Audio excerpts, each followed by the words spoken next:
Ethan Cross always woke at 5 in the morning, not out of discipline, but because he felt his empire breathing to the rhythm of his heart. From his penthouse on the 58th floor, he looked out over New York City like a personal chessboard, where every move was his victory, every street an extension of his will. But this morning the air smelled different, a sense of anxiety that gnawed at his lungs like smoke after a fire. The phone rang, too early even by his standards. "Mr. Cross, it happened. You'd better sit down." The lawyer's voice was quiet, as if he feared even the walls had ears. "Come on, no drama. Your partner, Miller, has filed a lawsuit. He claims you've been moving money from the fund offshore. All the media outlets have received the documents. It'll be on the evening news in an hour." Ethan froze, like a car suddenly stopped in the middle of the highway. His lungs seemed to have forgotten how to breathe. Miller? The same one they had sat with in the garage basement 20 years ago, planning their first company? He had given him half their trust, half their life. And now, betrayal. "This is impossible," he whispered. I would never. We have to prepare a defense, Ethan. But listen carefully, this is just the beginning. Cross hung up the phone, but the words hung in the air like a sentence. He walked over to the panoramic window. New York, shining with the gold of the sun, seemed to be an indifferent witness to his fall. People below were running to their offices, unaware that their titan had just lost the ground under their feet. There was a hollowness in his chest, the same emptiness he had felt when his mother had left him alone in a cheap motel when he was young, saying, "You're strong, you'll make it." He had made it then. But now? The television flashed. On the screen was Miller's face, painfully familiar, yet now foreign. He was speaking to reporters. "I can't remain silent any longer. Ethan Cross betrayed not only me, but also the investors, the people who believed in us. His empire was built on lies." The words cut deeper than a knife into his heart.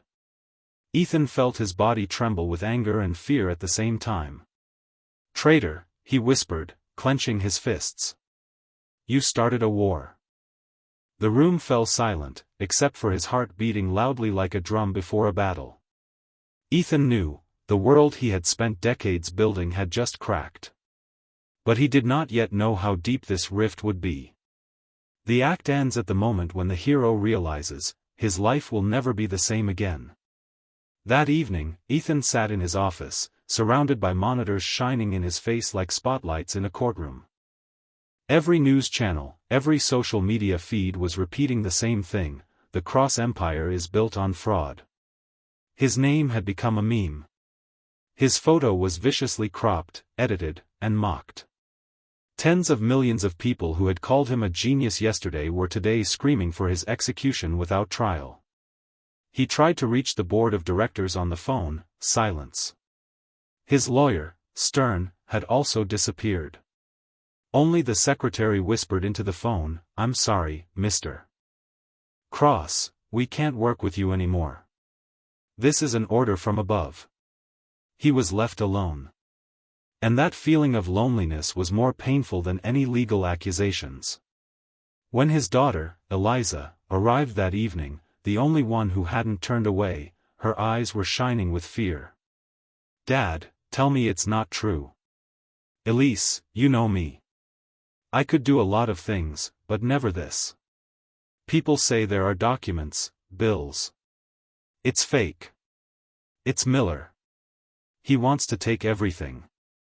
She looked at him as if she were trying to find the truth in his eyes, but instead she saw only shadows. For the first time, Ethan understood, even his own child hesitates. And that weight in her eyes weighed more than all the courts in the world. The next morning, federal agents came to the office. They seized servers, documents, hard drives. CNN and Fox News cameras were stationed outside, catching every step, every movement of his security guards. Ethan tried to maintain his dignity, but he felt like he was being dressed in a criminal suit he didn't make. When the agents led him out into the yard, Miller was already waiting there, with a fake sympathetic smile. "You never knew how to play the long game, Ethan," he whispered, as if there was only old friendship between them, not war. "I saved your life dozens of times. And you? I do what's necessary. And you've always been weak." The words cut like a living thing.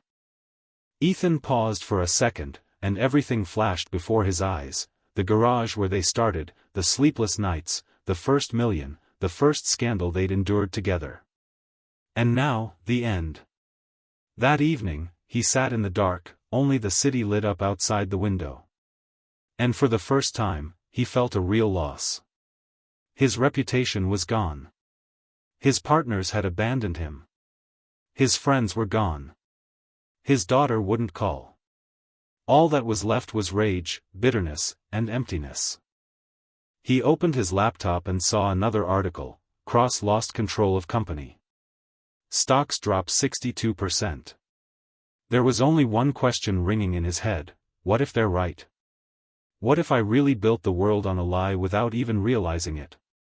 In that moment, he realized, he hadn't just lost money. He had lost himself.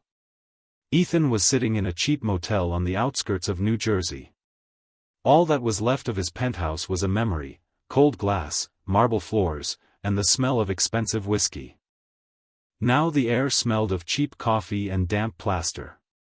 He looked at himself in the mirror. The face that had once been famous on the covers of Forbes was now a mask with shadows under his eyes.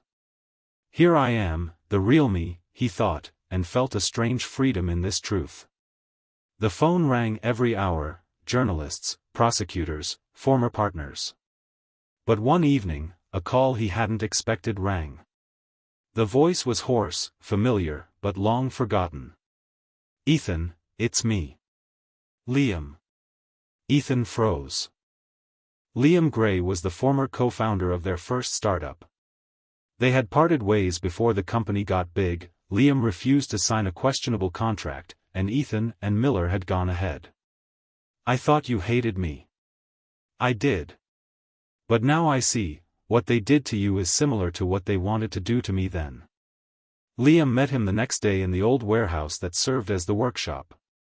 On the walls were blueprints, servers, a pile of scattered papers. "I've been following Miller for a long time," he said, tossing a folder onto the table. "This is his game. He's been preparing this for years. All that evidence is his fabrication. He faked the accounts, bribed the auditors. And now you look guilty because your name carries more weight." Ethan opened the documents. His heart was pounding. Among the papers were screenshots of correspondence, copies of transactions, even hidden recordings of negotiations that proved that it was Miller who was withdrawing money through offshore accounts, and he was used as a cover. "Why are you helping?" Ethan asked. Liam looked him straight in the eye. "Because you were different once. And maybe you still have something left of that guy from the garage. If so, you have to fight. Not for the money. For yourself." These words hit harder than any scandal. For the first time in a long time, Ethan felt that he had a chance. At night, he sat over the documents, looking through page after page. The deeper he sank, the clearer he saw: the empire he was building really stood on sand. Not only because of Miller's machinations, but also because of his own blindness, the pursuit of success, indifference to details. He had given power to dishonest people because he himself was afraid to slow down. And then came the realization: the truth is both poison and medicine. If he revealed all this, it could destroy not only Miller but the rest of his empire. But for the first time in his life, he had a choice that money couldn't buy. Liam touched his shoulder. "You can run away. Live quietly, far away. Or do what no one expects of you." "And what is that?" "Tell the truth. To the end." Ethan closed the folder. A feeling like hope stirred in his chest. A small light in the darkness. And for the first time in a long time, he allowed himself to think, maybe I'm not finished yet. The act ends with a big revelation. The hero receives evidence of a conspiracy and realizes that now in his hands is not only a chance to save himself, but also the choice of who he will become next. Several weeks had passed. The newspapers had already buried Ethan Cross, but he had emerged from the shadows. The public had been waiting for his downfall, but he was preparing something else. The evidence file lay before him like a weapon. Every page was a bullet, every number a knife pointed at Miller's heart. Ethan knew that if he pulled the trigger, there would be no turning back. He would destroy Miller, but with him the remains of the company, hundreds of jobs, billions of dollars from investors. Could he live with this? He sat in Liam's small apartment. A thunderstorm was raging outside.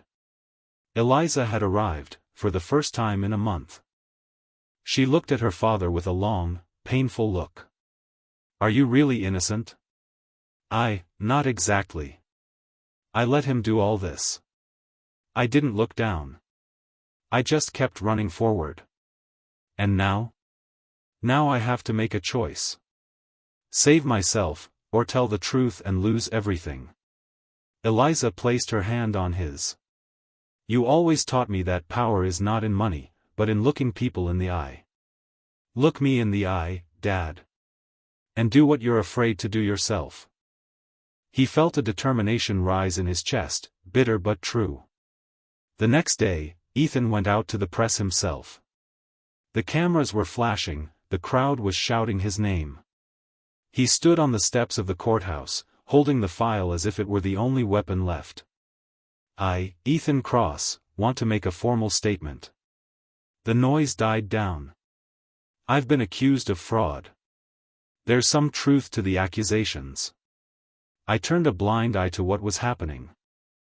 I let my partner, Harold Miller, do things he shouldn't have. Because I was blinded by success. But here are the documents. They prove, the main architect of this conspiracy is not me, but Miller. And now let the truth be known." He opened the file, laid out the documents in front of everyone. Reporters pounced, the flashes were blinding. Ethan felt, this was the moment when he burned bridges. Miller was arrested that same night. The world exploded with the news. Cross's traitor turned out to be a real fraud. But with this explosion, Ethan's name burned. He admitted his guilt, and now he was no longer considered a hero. His company went bankrupt, the stock collapsed completely. He saved the truth, but he lost his empire.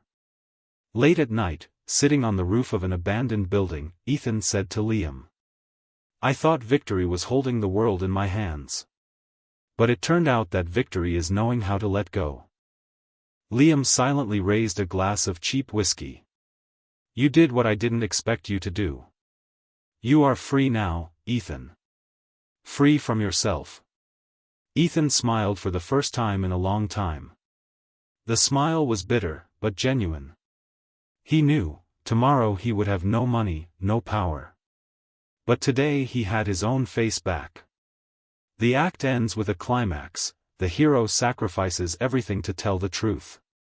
He wins in a moral sense, but loses materially. A few months passed. New York had forgotten the name of Ethan Cross. His portraits had disappeared from the screens, the covers of Forbes were covered with new faces, young, ambitious, hungry for victory. His penthouse was sold at auction. His company was absorbed by another corporation. His empire became nothing more than a footnote in economic textbooks, an example of how even a titan can fall. And Ethan himself settled in a small house on the coast of Maine. Among the pines and fog, he went out to the shore every day and watched the waves crash against the rocks. Now he woke up not to the calls of lawyers, but to the cries of seagulls. There was little left in his pockets, but for the first time in a decade he felt silence. One morning Eliza arrived. She brought a thermos of coffee and fresh cookies. They sat on the shore, watching the sun rise from the water. "Dad, do you regret it?" He was silent for a long time. "I regret not seeing the world. That I looked only ahead, not looking back at those who walked next to me. But I do not regret telling the truth. In a world where everyone is buying and selling, the truth is the only thing that has no price. Eliza rested her head on his shoulder. People say you destroyed yourself. Maybe so. But you know, sometimes you have to destroy the old to build something new. I was a prisoner of my own walls, now I am free. And, perhaps, for the first time, honest with myself. That evening he received a letter. Unofficial, without a signature. Thank you for telling the truth. I worked in your company and saw everything. But you kept quiet. You saved not only yourself. You gave us a chance to believe that even the great can be honest. Ethan reread these lines several times. His eyes filled with tears, of which he was not ashamed. He stepped onto the shore, where the sky and the sea merged into one. And he thought, wealth isn't about money. It's about being able to look in the mirror and not look away. Can you be rich and honest? Maybe. But the real question is, are you willing to give up everything to remain human? The waves rolled onto the shore, erasing the traces of his footsteps. Ethan smiled. He didn't know what tomorrow would bring. But today he finally felt alive.